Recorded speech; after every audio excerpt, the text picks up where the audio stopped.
G'day friends and fans, welcome to Dave Talks Off Ukraine War update for the 21st of April 2026. Sorry for the lateness of my video. I am tardy. I apologize. The Russians ate my homework. I had to setback. I forgot to clear hard drive space of my previous videos, and I ran out of video room. So I have to start again. Yeah. What a mistake to make, right? Alright.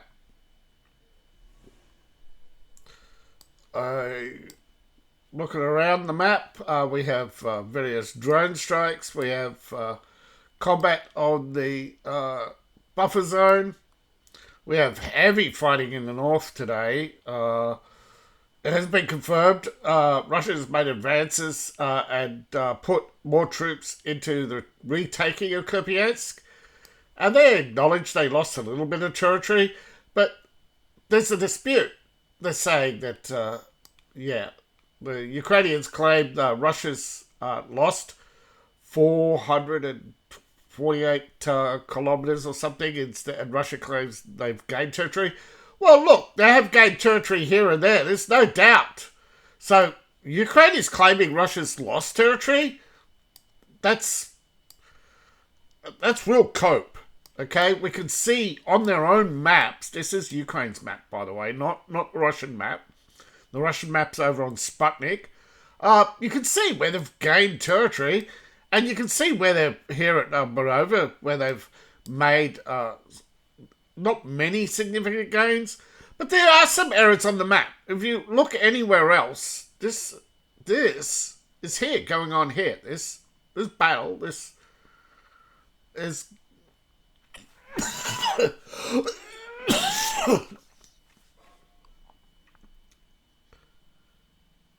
You can see they've actually put the town on twice. This town is there where it really is, not here.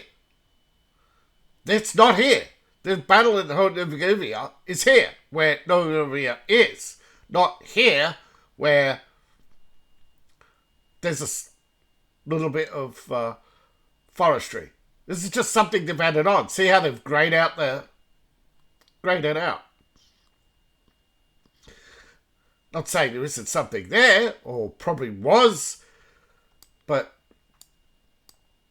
it's the same here. This battle is going on here. Not even the Russian news had it south of Dukovnia. This battle is here at Ordivkia, right? This is the problem here, right? This, right? This should be like that. Now, there's a lot of little errors here and there in this map. This is all the Russians. This should be down through here. This is, the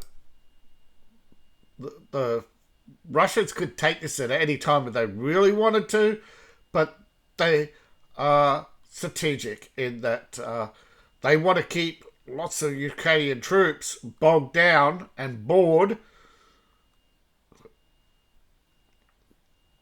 and worried about random drone strikes on their supply lines than taking, because their focus isn't taking these towns. Their focus is taking these major centers and pushing Ukraine out. Now, if they wanted to, like I said, I would have pushed them up, right?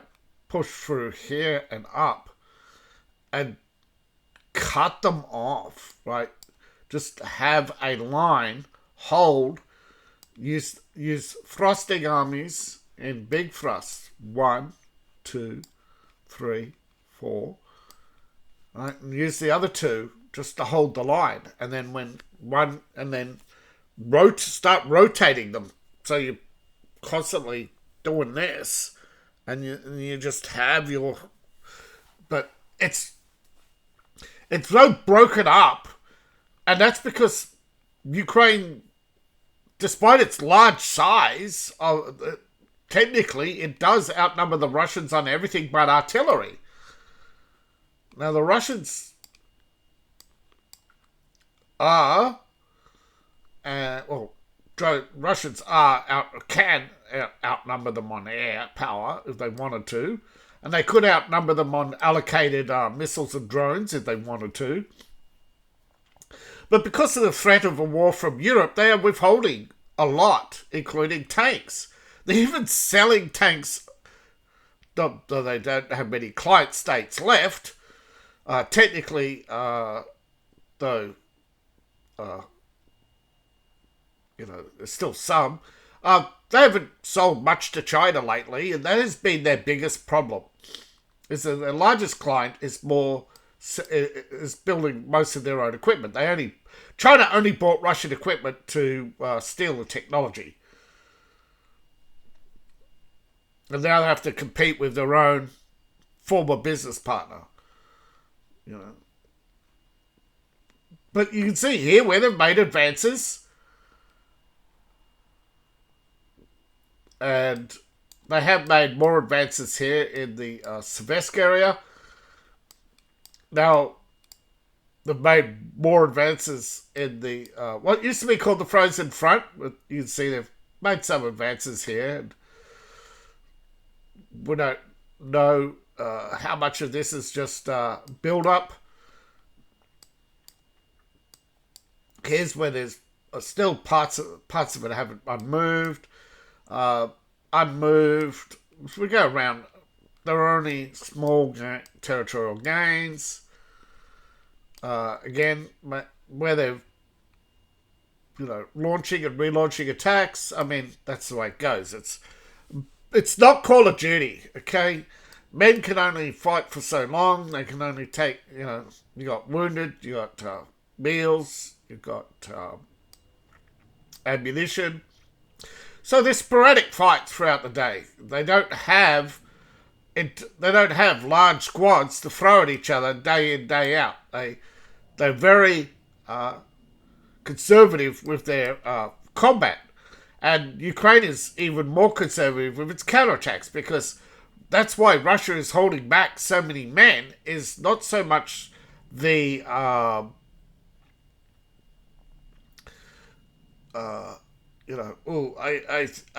am so egotistical. I think one Russian could go out with a kitchen knife and take on 100 Ukrainians. No, it's the fact that they don't know when the next big offensive push attempt is going to be, so they have to keep troops back for operational security, so that if the Ukraine suddenly gets large numbers of men coming down through here, they can turn that into Swiss cheese. And then keep them scattered, keep them disorganized, keep them from training, keep them bogged down in trenches, keeps men idle. And so, as you go through most of the front, there's little activity little momentum, but there's lots of activity. And remember, these are small numbers, which adds up over time to bigger numbers, but you have very little movement on the map today. The Kursk Bridge is still standing. I think there was no successful attack on Russia today, knock wood, although, there was a explosion in Novask, so there was one. But Kursk Bridge is still standing, Zelensky. It was supposed to be gone by Christmas, remember? One of your victory. Before victory, we'll destroy the Kursk Bridge and it'll be gone by December. He probably said, I'm going to... I didn't tell you which year! The little brother, Mine! All right. One of the reasons why Europe is always firming about Russia is you can never underestimate Russia. They're sneaky! Yeah. Says there's a paranoia about the Russia. Yeah, there's the new silhouette turret. Silhouette turret. They've reduced autoloaders, right? They've reduced the size of their autoloaders. The counter shape charged net the cope cage. Well, it's actually a cope cage mount. Okay, it's the original cope cage against the RPG. Yeah,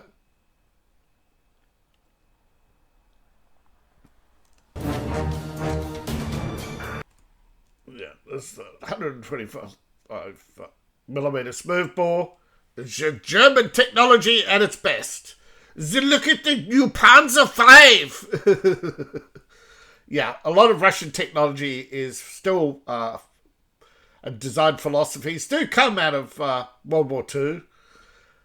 Now, what are you looking at? You're looking at rocket-guided munitions. Yeah. Laser-guided rocket munitions. It can fire a lot of different rounds. It's there's the skirt cage. There's the reactive armor plates. They require special tooling to put on or remove.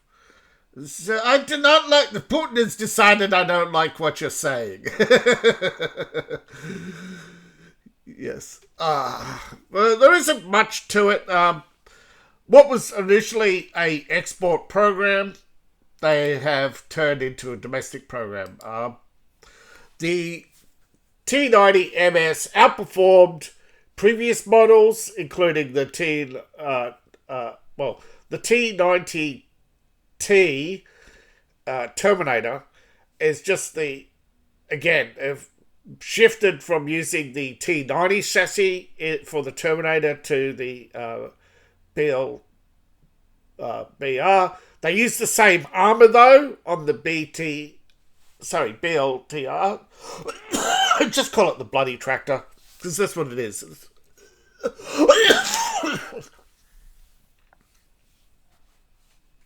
It's actually, I think it means armored light tractor, or might mean armored artillery tractor. I don't remember which, but yeah. The Russians, they keep changing, but this is not new. When you're trying to catch up to, and they are trying to catch up, now they've outperformed some Western tanks. That is not a doubt. They are faster. They have a little bit of range on some munitions. This guy in the foreground, in Zelaya, he is considered to be the next president of Russia. You're going to see more of him as Putin plans his 2027 exit? Although he said it was going to be after this war. We are seeing less of the Putin, more of the Medvedev as every day.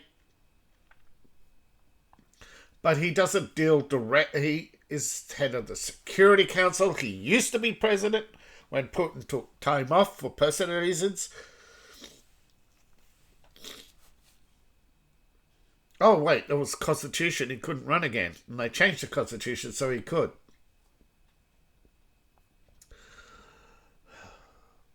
At least the Russians are more honest with their dishonesty. Yeah, I said that. Here we go. Desert. As you know, they're appealing to their Middle East clients to stay Middle East clients. Because right now, there is that schism in the Middle East over Russia and Iran. Because Iran has hurt a lot of people. Some are saying it's just politics, don't take it personally. Why does take length and width matter? Is shipping.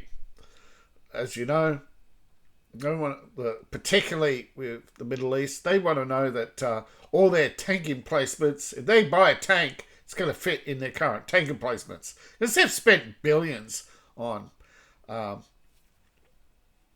these concrete tank bunkers and everything else. They're all for military show. They don't want to buy a new tank and have to spend lots of money.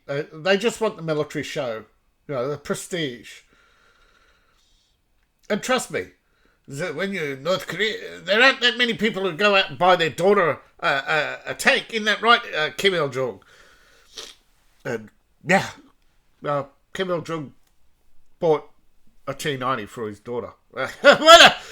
Daddy! Oh, my daddy! Buy me a tank, Daddy! Oh, what a dad.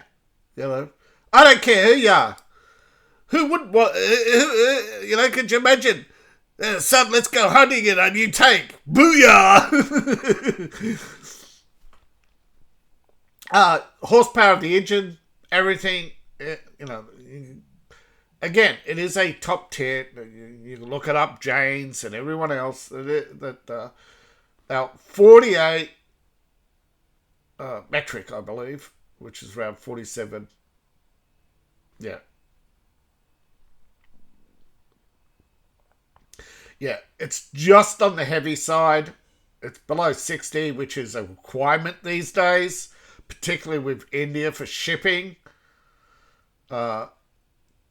India has had upgrades done to its T-72s and previous T-90 elements, and they have previously ordered large quantities.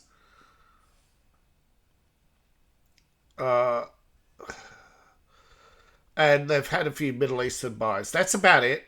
But that's all about Russia can drum up these days. They were hoping at one point to break into the Western market, which is why Europe has designated Russia enemy number one, because it's just like France and England whenever Germany got a little bit successful, they said, you are now enemy number one. So the petty jealousy has not stopped. And there you go. Lots of variants. Of course. But what we don't see is the missile variant or the artillery variant. Those are coming, but there's the cope cage variant. But we have not seen the T-90 chassis. There's the long barrel, which is not that much longer. There's the short barrel.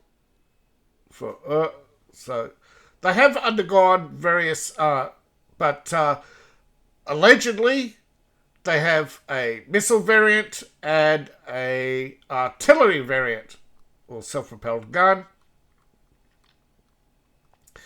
And they have the gun variant, or what you call the Terminator variant, which has the TOR or the TOR system mounted on it. Although increasingly TOR systems are being mounted on the artillery tractor, because T-90, you don't need heavy artillery. You don't need a heavy base to carry the Terminator variant. So, yeah, I think that's better off on a tractor, because basically I know why they put it on an armoured tank, because, if in the first wave of drone attacks, you attack the air defences. But if the air defences are not able to stop the drones coming in, then all they'll do is just increase, So, yeah, it's an increase of cost where they could put more systems on the ground to increase the number of drone shot down rather than... So it's a matter of economics rather than logistics. And speaking of drone attacks, 143. We downed most of them in Manisa. We recorded all these attacks around. So where's the 30 impact sites? Yeah. What a transparent democracy. What a real nice guy. We can't help the Orcs. As if Russia can't see the missiles. All right, now the incoming, Zelensky's hope on the new incoming Prime Minister being a pushover. He's actually turned out to be he endorsed Orbán to run for the European office.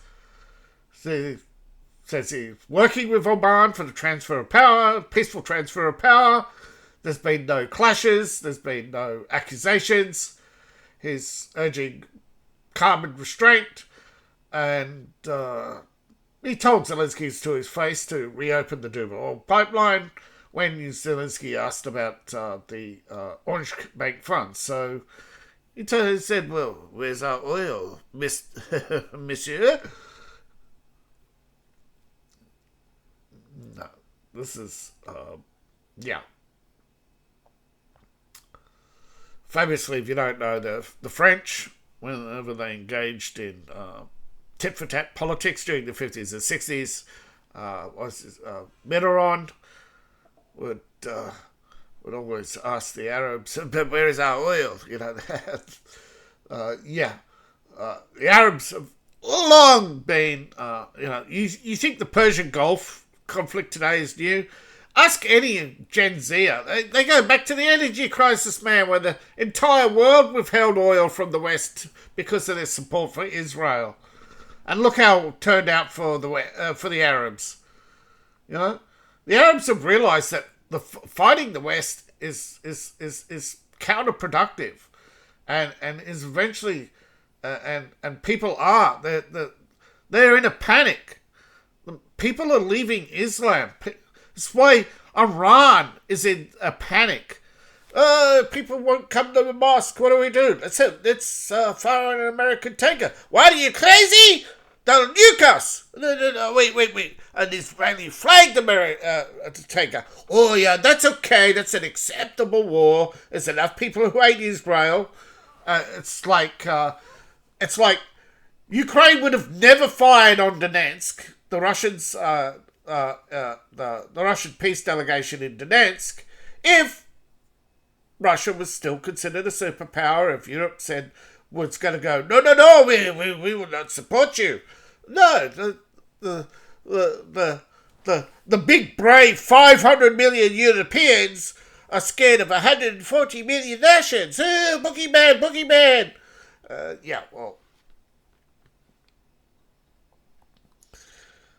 Yeah.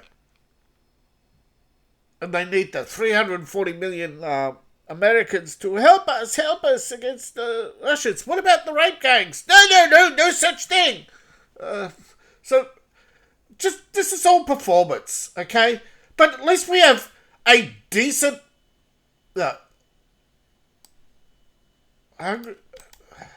lot of people don't know much about him, but he's a lawyer, okay. Okay, he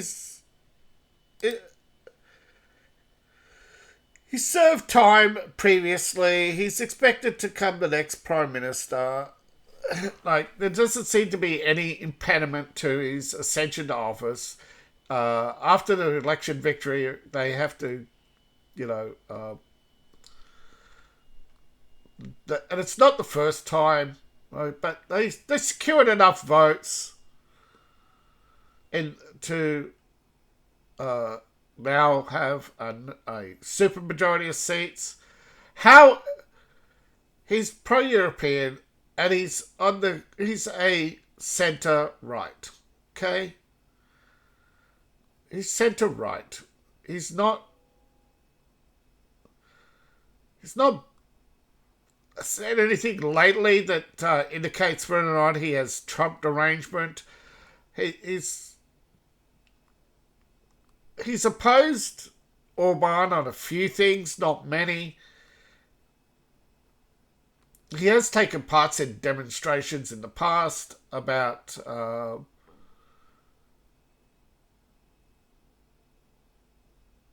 lot of them are just public criticism, and it's mainly the changes aren't coming fast enough.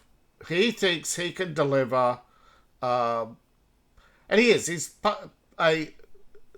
considered a conservative, but not a conservative nationalist, but a conservative European. That's why he's centre-right, not far right, again, liberalism, on social issues, but on economic issues, he's conservative. I know it does not make sense to some people. Yeah. Character assassinations and other accusations are common in politics. He's been both the victim and perpetrator. That's typical of politicians. He's just your typical milquetoast politician who has just taken advantage of the fact that Viktor Orban came under personal attack and the Europeans failed to protect him. The Europeans worked to undermine him, and Peter was just next in line, but just from a different party. And there's no major ill will there. So Zelensky is very pissed because he's now spent millions of dollars trying to get back millions of dollars, and his country has lost out on what, 20-30 billion in revenue by keeping your oil pipeline closed. So they're biting their own nose off to spite their face. But he's counting on the $90 million coming in any minute now. Apparently it's gone back to Brussels. They're waiting on to see how the Hungarians are going to vote, but Slovakia already said middle finger. So it's a dead on arrival bill. Zelensky's going to be really, really pissed, but the basic funding bill, they haven't stopped, right? That's the $3 billion a month that goes to Ukraine to keep their lights on. Although Russia is trying to squish them out, it is like they could build faster. They could pretty much rebuild parts of Ukraine faster than Russia could destroy them. But that's the game Russia likes to play. Whack-a-mole. They whack a few lights and then go back. They could have whacked a few more, but they didn't. And then Zelensky puts the lights back on, and just as he gets the lights back on, that's the whole game. Okay? It's like schoolyard bully. Just as you're going into the classroom, whack in the back of the head. And the teacher turns around and says, "What was that?" The teacher knows it's coming. Teacher knows the bully's going to hit someone, but they pretend they won't because they don't want to upset the sports star. And that's what Zelensky is. He's a little star.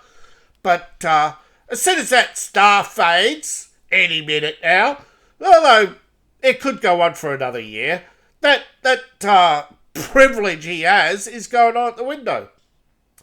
But it's starting to fade. If Zelensky's lost the LPR.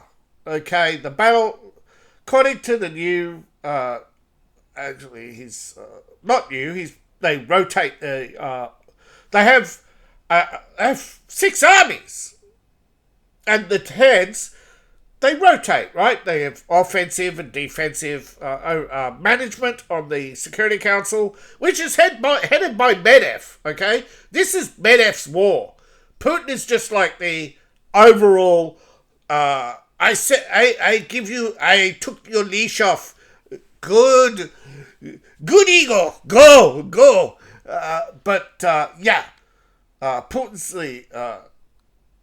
Putin's the one who gave the order. And here's the dispute.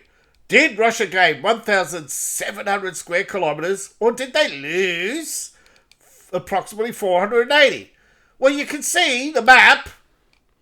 Right, you could do the zigzagging and the time lapses and see that in places initially, let's see, we had, right,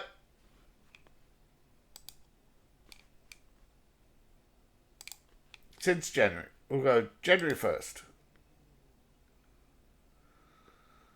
right, so January 1st, to April 1st. Right. We do have around a big change. But elsewhere on the map, there's been changes and been They're not significant, okay? But again, we go back to January 1st.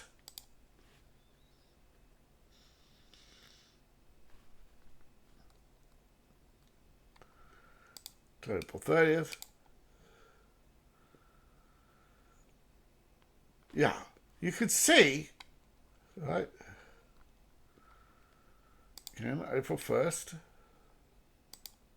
January 1st, January. You can see where there are big changes and gains in the map. Lots more, I believe. And it's the all the over 1,000 advances of 34 towns. That may not be there, right? It's not 90. It's not a town every day like they used to, but it's still in 3 months, right? It is a lot. Mostly between the 1st of March and the 1st of April. And in the last 20-something days, it has not been much. 34 in the 34 settlements. Yeah. In March. It was in March. March, 34, right? Overall, 80. Sorry. But overall, it's not been one every day. But in 90 days, 80 communities, with the most being last month, the most territory, last month. And yes, it's their slowest. January was their slowest. So there's been a slight uptick, but it's not as much as they used to. Right? They're still advancing in other areas. They have the 3rd Army Group within 12 across a broad front, heading for Krasnoyarsk and Savansk.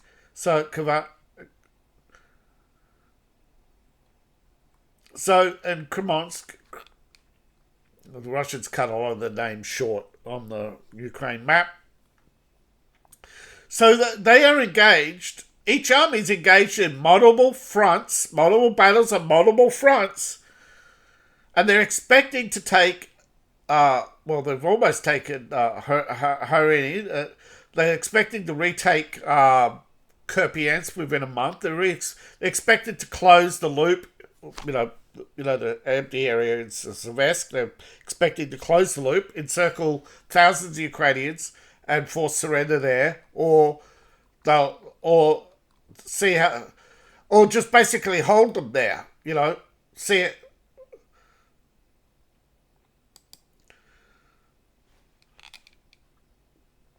They're going to put pressure on the Ukrainians like never before.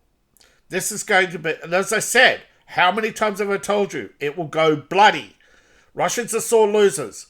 And to Mr. Marko from Ukraine, you can go fuck yourself, okay? You got no idea what sore losers. You are no different from the Russians. You just can't accept it, okay? You cannot accept it. Your ego, your tiny little ego, cannot accept it. You are nothing more than a breakaway state who wants to, say, look at me, my dick's bigger than yours. Look at me, my chest, ooga booga, right? You're nothing but a knuckle dragger, okay? You look at all our achievements. What achievements? Yeah, grain storage silos. Worst grain in Europe. Right? What is Ukraine's achievements? Worst grain in Europe. Okay? Couple of drones. Courtesy of Timu. Yeah. The reason why Ukraine's the drone king is because cigarette smuggling. Right? They smuggle cigarettes to the Middle East. Fly them across the Black Sea. That's why they're so good at long-range drones. They round it up on their criminals and say, that's why they're stealing so much money. Right? The government is literally a bunch of gangsters that Europe's crammed into a little hole. Right? Where's it? I think Putin Putin's doing Ukraine a favour. Wait till you get the EU. Then you're really going to taste corruption and you're going to really regret it. But, like I said, you could have easily solved this with one stroke of a pen and go. Instead, now you got BRICS. You stupid poor puppets. Yes, BRICS is eventually going to fail. I give it a long, slow death. It's not a immediate death. China's bankruptcy. Brazil's next. But Brazil's got more resources in the way, per square. But it's a smaller country, so its bankruptcy is not. Lula's going to run that country into the ground. You'll watch. He'll never lose an election again. And then when Brazil wakes up and wonders, why did we vote for this man again? Well, you didn't, did you? Except all the hobos who vote for, I'm a school teacher, give me more money and give me less hours. Yeah. And this why state employees should never be able to vote. Because all they do is vote for their paychecks. NATO's pushback. Oh, no. Yeah, Slovakia has kicked Zelensky in the shins yet again with a public statement on saying that there's no Russian threat. Well, yes and no. If you treat Russia like a threat, then they're a threat. But they're not prepared militarily to attack NATO and Baltic states. Remember, these guys are on the front lines in the intelligence gathering business to go to America. Hey, wait, there's troop build up. Slovakia and many other Baltic states know that Russia is not planning any attack on NATO. They are planning for an attack from NATO through Finland.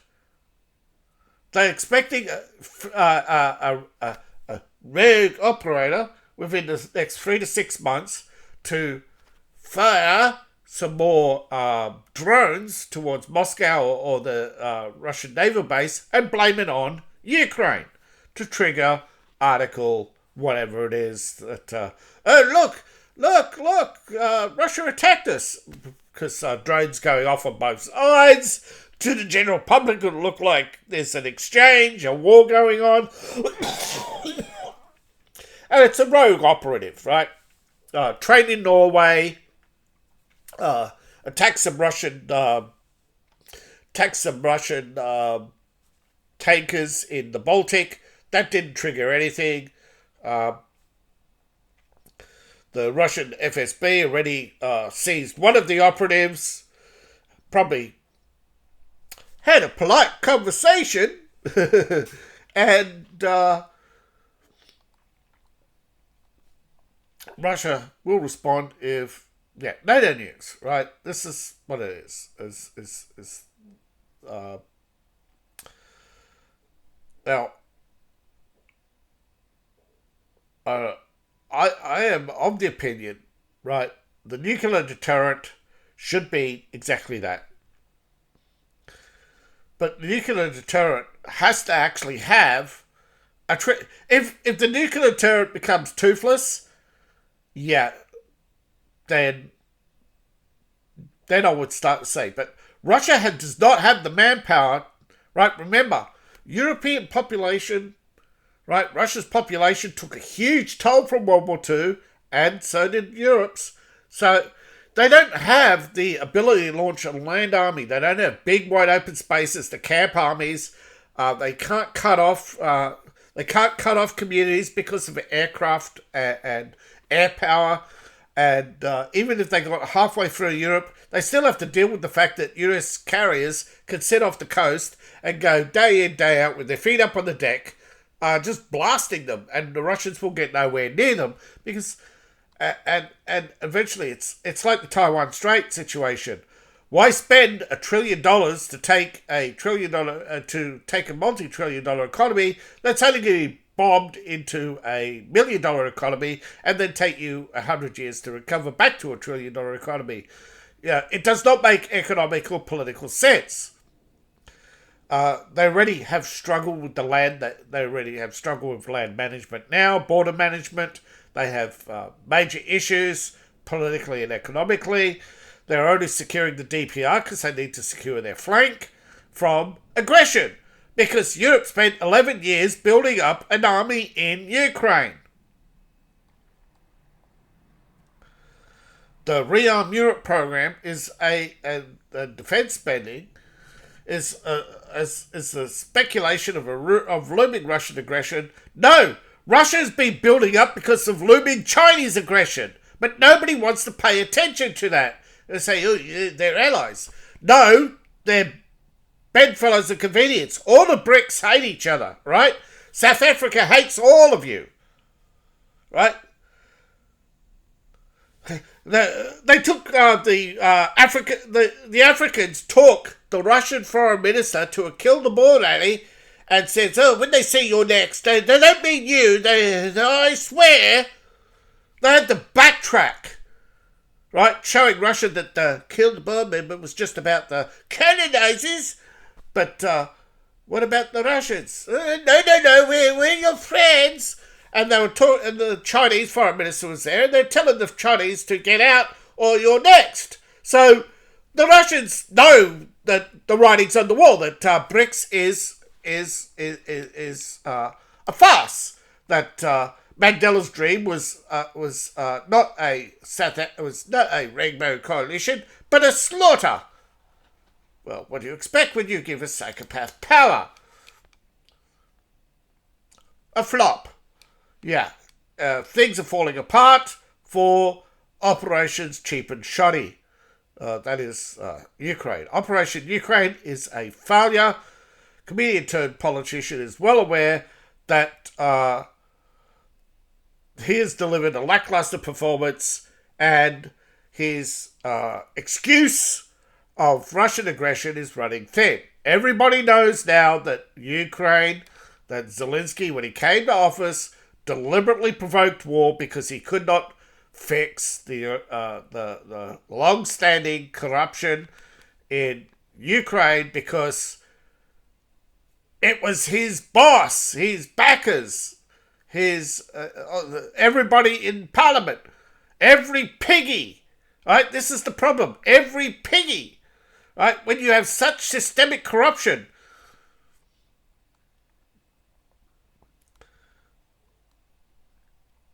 where down to the average policeman, using police cars as personal, you have to fix it at the fundamental levels and work all the way up. You have to arrest the bosses, arrest the party chiefs, shut down these NGOs completely. But you can't get rid of corruption because of open society. The biggest corruption is George Soros, who is a asset of multiple intelligence agencies, therefore he's protected. Just like Jeffrey. Remember, Jeffrey, every time they went near Jeffrey Epstein, they get a phone call forbidden. He's our friend. Yeah, that's right, Andrew. He was your friend. And your brother knew that. And your brother and others every time would ask you, what's this friendship you're going on? Oh, we just go drinking. We just go drinking and we pass around Ghislaine, nothing. And on the surface, right, this is what it's like Ukraine. On the surface, it's just another poverty-driven economy that can't reorganize its industry because it doesn't have skilled labour. We just can't get enough skilled labour. No! Every time they have anybody of any success in Ukraine, anybody has any success in Ukraine, they get robbed and murdered. Okay? That's the problem in Ukraine.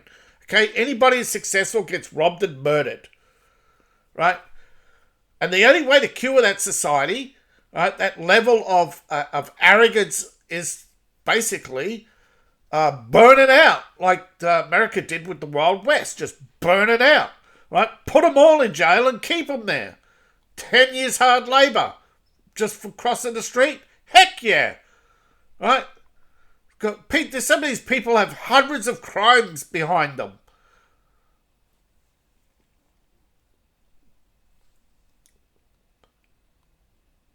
Oh, the media and the usual complaints. Right? Every day there's crime, but they always gotta sensationalize and highlight. Clickbait. Right? Just how do we distract from government crime? Point to someone else's. There's enough going around for all. The entire world is riddled with crime. Breaking news. Humans aren't perfect. So, the final push. Okay? The Lugansk front has... Gemovosk is general. The general given the head of implementation, right? The Security Council tells him what to do. The Security Council is headed by Medvedev, not Putin. Putin is just the commander-in-chief. He reports to the Security Council. They report to him. They agree on a course of action, and then they put out a security paper. It's basically 8 men run Russia, not one. But they all need approval of the parliament, right? Their only agreement is to create a joint statement. Once they create that joint statement goes to parliament for approval, and it has a 99% chance of approval. As you get less successful in Russia, your chances of approval decrease, and then eventually you get kicked out of parliament, get replaced by someone else, or rise the ladder, and that's what they do, right? And it's a system that works for them, and we have no right to interfere with their politics. We only question their motives when it comes to trade and policy, right? You can sanction them if you don't like them. We don't want you buying American properties, sanction them, right? That's quite within the law, right? Nobody's saying you have to like Russia or like Russians. The point is, if they can force us to like black people, why can't they? Why don't they apply it to everyone? Okay, or equally? Why are black people allowed to tell outrageous lies and in public, and yet Russia, who says something quite truthful about Europe and corruption and how this war is corrupt, and contractors are fleecing up to 20-25% extra on everything, right? Why is that such a that's just Russian propaganda? Now Operation Full Liberation is said to be complete. But what they have is the buffer zone. It's very thin. It's a very thin line in some parts. They have... Ukraine is alleging to have captured 480 kilometers. That Russia's lost territory, not gained. This is the repeated parts. Parts of this story have been repeated elsewhere. This is where Russia's announced right now where the offensive operations. These are ongoing offensive operations that begun. A Lugansk girl wrote to, I